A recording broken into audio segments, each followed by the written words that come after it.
या या या या बसा इथे या सावकाश बसा. नमस्कार. नमस्कार. अंशू या कोण? दादा, या मोहिती आजी आत्ताच भेटल्या मला. मी आत्ताच मुंबईला मुलाकडे आले. तो मला घ्यायला येणार होता पण त्याला उशीर झाला. अरे दादा, आपल्या ऑफिस बिल्डिंगच्या बाहेरचा बस स्टॉप आहे ना, तिथे मुलाची वाट बघत उभ्या होत्या. उन्हात उभ्या होत्या रे. मी म्हटलं आमच्या ऑफिसच्या लॉबीमध्ये आरामात थांबा. चालेल ना दादा? अरे म्हणजे काय, अर्थात चालेल. अजित तुम्हाला काही चहा कॉफी काही सांगू? अंशू एक काम कर, कॅन्टीन मधनं अजिंसाठी चहा कॉफी काहीतरी सांग. दादा, ते सगळं झालं. खूप गुणी हो तुमचा भाऊ. मला आवर्जून ऑफिसात आणलं, खाऊ पिऊ घातलं, चहा घ्यायला भाग पडलं. असं परक्या माणसासाठी कोणी करतं का?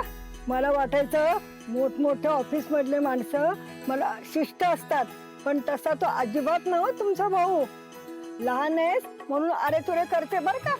करा की आजी, केलंच पाहिजे. आहोजाव केलं तर ऑकवर्ड होईल मला. त्याच्या बोलण्यात सारखं तुमचं नाव येत होतं. म्हणलं चला भेटूया, चांगले संस्कार कुणी याच्यावर केलेत ते पाहूया. संस्कार तर काय सगळीच मोठी माणसं करतात, पण मुळात चांगुलपणा आपल्या अंगात असावा लागतो आणि तो जन्मजात असायला लागतो. तो फक्त काही संस्कारांनी येत नाही. बाळा, तुम्हाला मदत केलीस तुझे खूप खूप आभार. आणि तुमचे पण आभार.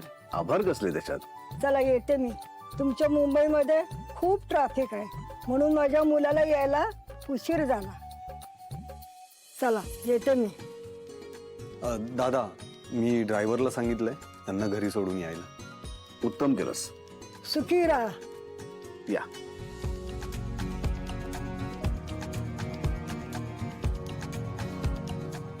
दादा, मी अंशू, गुड जॉब.